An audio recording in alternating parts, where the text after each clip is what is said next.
Heyo, I wanted to record this video just before I forgot about it because I was in the middle of editing another video, and I don't know why I started thinking about this, but I will always be harder on myself than I will be on others. And maybe that's one thing that you've learned about me just in how I talk about myself versus others in these videos, because I'm putting myself at a higher standard. Now, that does not mean that I am a morally better person than somebody on the street. I'm not. I know I'm not. I'll make the same sin tomorrow that I did today.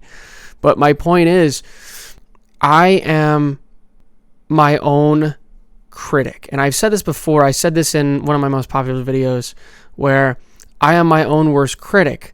But I sort of have to be, because nobody's going to keep me in line other than myself. Because I know that, when I get yelled at by people, or when people talk down to me or whatever, sure, I take that to heart just because I'm open to people.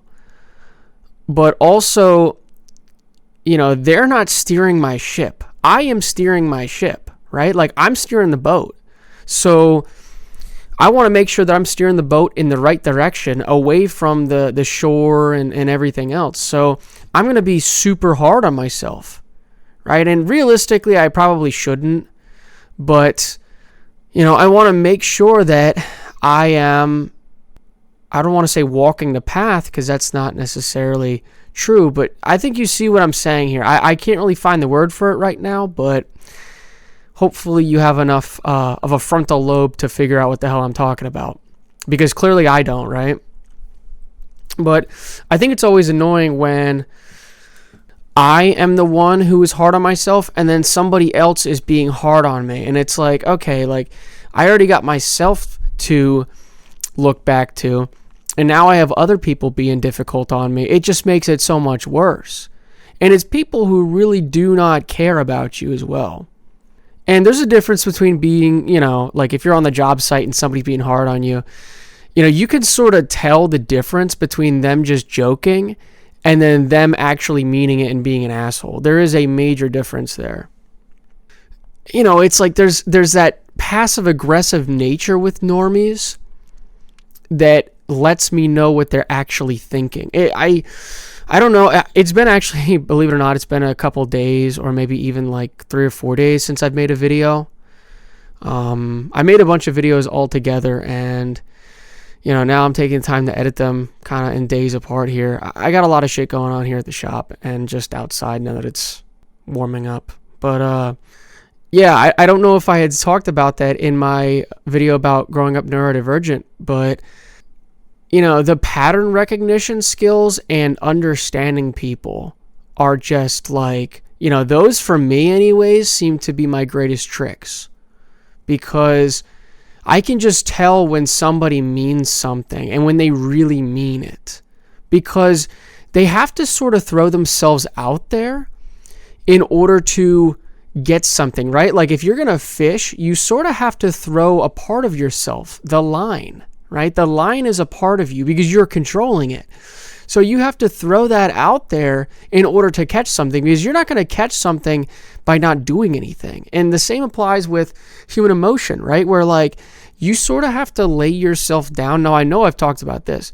You sort of have to lay yourself down in order to get something from somebody else. Now, that doesn't mean you're in a business or whatever and you got to give them money or whatever. But I mean, if you're really wanting a connection with somebody, you have to. There's no, pretending to be somebody else. You have to lay yourself down in order to get something. You have to. Because if you don't, then it's ingenuine and the person won't believe you. Right? There's sort of that sixth sense, that I had talked about before in a previous video.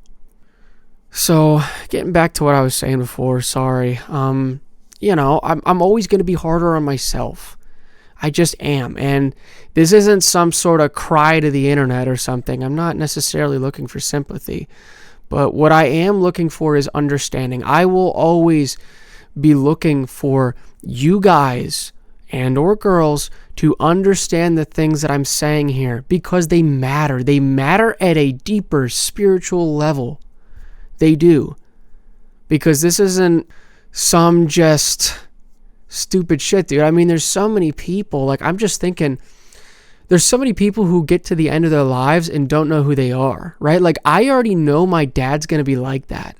I know he is. And it's really tragic, because as much as I'm so hard on him sometimes, granted, I'll always be harder on myself, but I'm so hard on him because I can already foresee what's going to happen. I can. It's just so apparent to me, because if you keep hiding yourself and you keep throwing yourself down and being like, you're not being true to yourself, what kind of a life is that? You never get to really be yourself. And that's sort of the reason why you'd heard me talk about in other videos about boomers and such. They never let you be yourself, and then you become a slave, and then you just have no authority over your own life. Now, I've talked obviously about Christianity. I am a Christian. I believe that Christ died on the cross for us and all this other shit. And people will be like, you give your life over to Jesus. And, wow, I don't even know if that's necessarily true, because he gives you the choice. He gave Moses the choice. And Moses didn't want to do the things, but then God convinced him and was like, Moses, please do this for me. So, it's one of those things where, you still have free will. God has basically bought you at a price, right? But that doesn't mean that you don't have free will. And hopefully your free will lines up with the Father's will, which obviously the Father's will is to have all those believe on the Son. But you see what I'm saying here. I know that's a little slanted. I don't always mean to bring it back to Christianity. But yes, I hate that you cannot, for some reason, be yourself, right? I am myself when I talk to you guys. I am myself. And then, I look at, like I said, my dad, and I can just tell already he's never going to be himself. He's not. And it's really tragic, because I know on his deathbed, he's going to be like, I wish I knew myself. I know it already. Unless,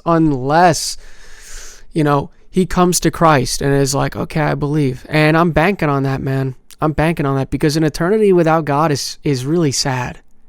I mean, it's terrifying for sure, but, for me, just knowing that others will be suffering and they had the chance to be loved for forever and they didn't take it. And that's the saddest part, man, is that it's of their own choice. Oh, it's just so, I don't mean to bear the burden, because obviously I'm not bearing the burden. But what it is I care for people. I say this all the time. This is why I'm so hard on people, because I want them to be great. I want them to be great. I want you on the other side of the screen to be the best version of yourself. I want you to. I want you to. And I want you to be happy. I want you to have joy. I want you to be, at peace, rest, comfort. I've said this before. We've played these games before, that's just what it feels like. It's what it feels like to me. So I feel like I'm just so hard on myself, like I said, because I have to be. It's not a thing of suffrage either. It's a thing of, if I don't do that, I'll start sliding. And, obviously, yes, you cannot be withheld from the Father's hand, things like that. You cannot be taken away out of his hand is what I mean to say. But, it's a thing of I want to be great. It's a thing of wanting. And I understand that the flesh is going to hold me back because the flesh and the spirit fight.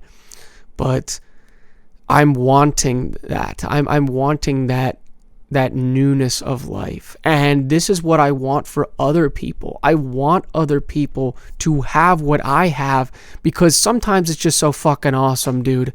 It's so awesome. So why would I not want to forward that to the next person over?